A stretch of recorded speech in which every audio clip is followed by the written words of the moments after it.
Hey guys, this is Yagi Chabra. Today we learn Trade Union Act 1926. First of all पहले अपन इसका object देखेंगे, इसे बनाया क्यों गया है, क्योंकि ऑब्जेक्ट में अपन को समझ में आ जाएगा कि इसका क्राइटेरिया क्या है, ट्रेड यूनियन एक्ट कहाँ तक जाएगा। फर्स्ट इसमें दिया गया है कि रजिस्ट्रेशन ट्रेड यूनियन का, ओके। सेकंड बोला है कि legal status of trade union. Third बोला है इसमें define law relating to trade union. Define law relating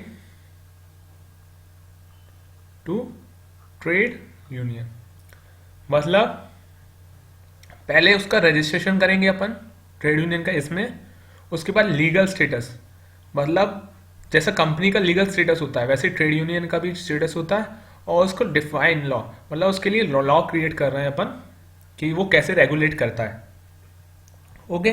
तो ये तो हो गया अपना ऑब्जेक्ट। अब अपन ट्रेड यूनियन की डेफिनेशन पढ़ते हैं। ट्रेड यूनियन सेक्शन 2H में दिया गया है ये trade union.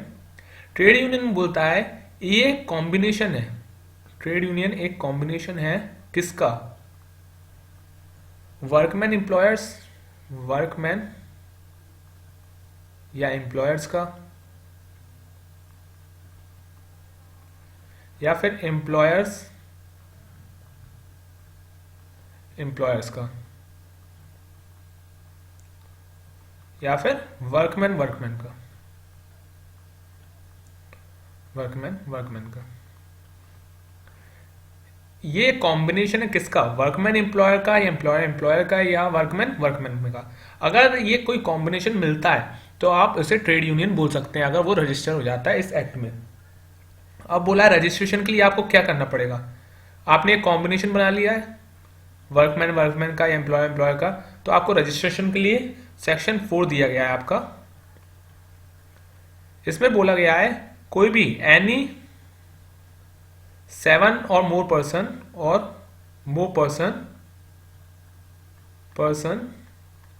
subscribing their name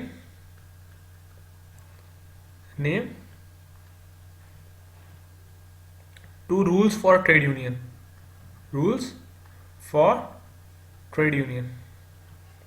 मतलब आपको 7 या मोर पर्सन आपके जो रूल्स होते हैं ट्रेड यूनियन के, उसके लिए सब्सक्राइब करना पड़ेगा। लाइक कंपनी में सब्सक्राइबर्स होते हैं, फर्स्ट सब्सक्राइबर, इसके लिए आपको 7 और मोर पर्सन चाहिए। अब कितने मेंबर होने चाहिए ट्रेड यूनियन में, तो इसमें बोला है एटलीस्ट 10% और 100, विच एवर इज लेस। किसके 10% 100, इस्टेब्लिशमेंट के जिसमें आप काम कर रहे हैं ना, उसके 10% या फिर 100, विच एवर इज लेस, आपको उसके ट्रेड यूनियन की एलिजिबिलिटी क्राइटेरिया है ये।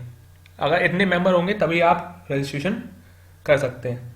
अब रजिस्ट्रेशन के लिए किसको फाइल करना पड़ेगा, एक रजिस्ट्रार ऑफ ट्रेड यूनियन है, रजिस्ट्रार ऑफ ट्रेड यूनियन। इसको आपको एप्लीकेशन भेजनी पड़ेगी।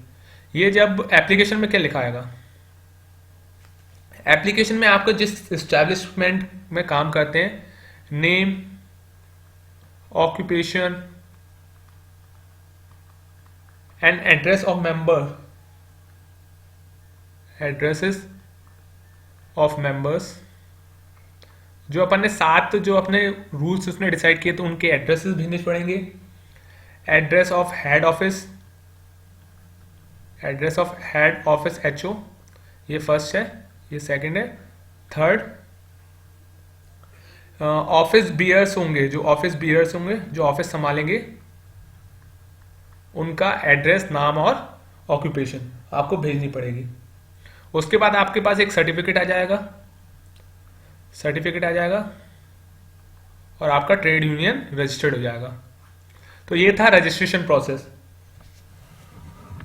अगर आपका रजिस्ट्रेशन किसी धोखे या फ्रॉड व्रॉड से होता है या रजिस्ट्रेशन गलत होता है तो आपका रजिस्ट्रेशन कैंसिल भी हो सकता है, ये भी दिया है इस चैप्टर में। उसके बाद आपने रजिस्ट्रेशन ट्रेड यूनियन तो करवा दिया, अब उसके रिटर्न कैसे फाइल करने हैं। रिटर्न आपको हर साल 31 दिसंबर में एक रिसीट एंड एक्सपेंडिचर का रिटर्न फाइल करना पड़ेगा। किस पे? Registrar of trade union. Expenditure अगर आपको 1 साल से ज़्यादा हो गया, 1 ईयर से ज़्यादा हो गया, तो आपको एक एसेट और लाइबिलिटी का भी स्टेटमेंट फाइल करना पड़ेगा। लाइबिलिटी ये दोनों रिटर्न जाएंगे। अगर 1 साल से आप ज़्यादा के हों तो 2 रिटर्न जाएंगे, वरना 1 रिटर्न जाएगा। डिस्क्वालिफिकेशन क्या है? डिस्क्वालिफिकेशन आप ऑफिस बियर्स तो आप मतलब आप मेंबर तो बन चुके ट्रेड यूनियन के, लेकिन आपको 18 ईयर्स से ज़्यादा का होना है और आप किसी ऑफेंस या मॉरल ट्रिपिट्यूड में आप नहीं होने चाहिए, तो ये आपकी डिस्क्वालिफिकेशन का रीज़न बन सकता है। उसके बाद अगर आपको चेंज करना है नेम, तो आपको क्या करना पड़ेगा? 2/3 मेंबर की कंसेंट लेनी पड़ेगी। कंसेंट और जो 7 मेंबर थे, 7 मेंबर्स वो साइन करेंगे वो सर्टिफिकेट जिसपे नेम चेंज का वो था एप्लीकेशन है, और उसे भेजेंगे रजिस्ट्रार के पास। तो ये आपकी नेम चेंज करने की प्रोसेस है। पहले आप 2/3 मेंबर से कंसेंट लेंगे, उसके बाद जो 7 मेंबर हैं उनसे साइन करवा के उस सर्टिफिकेट को रजिस्ट्रार के पास भेज देंगे। अगर एमलगेमेशन मतलब अगर कोई ट्रेड यूनियन किसी और ट्रेड यूनियन के साथ मिलना चाहती है तो क्या पढ़ना पड़ेगा? फर्स्ट 50% ऑफ मेंबर्स की कंसेंट लेनी पड़ेगी, मतलब हाफ लोगों की कंसेंट लेनी पड़ेगी। Second 60% of votes in favour आने चाहिए आपको, मतलब पहले आप 50% की कंसेंट लेंगे, उसके बाद 60% वोट फेवर में आने चाहिए, तो आपका अमेलगमेशन हो सकता है। अब अमेलगमेशन हो गया, आप डिसोल्यूशन देख लेते हैं।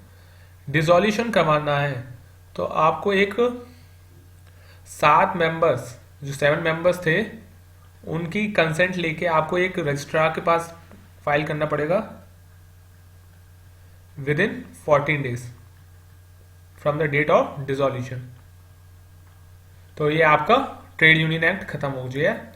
तो आप ये मैंने CS के पर्पस से बताया क्योंकि ये शॉर्ट फॉर्म में, बस आपकी इसकी डेट्स लाइक 14 डेज, 60%, 50% आपको ये याद रखना है क्योंकि यही ऑब्जेक्टिव में ज़्यादा पूछे जाते हैं। और केस लॉ आप खुद देख लेंगे, केस लॉज में इसमें कवर नहीं किए। So thank you, this is यज्ञ छाबड़ा साइनिंग ऑफ।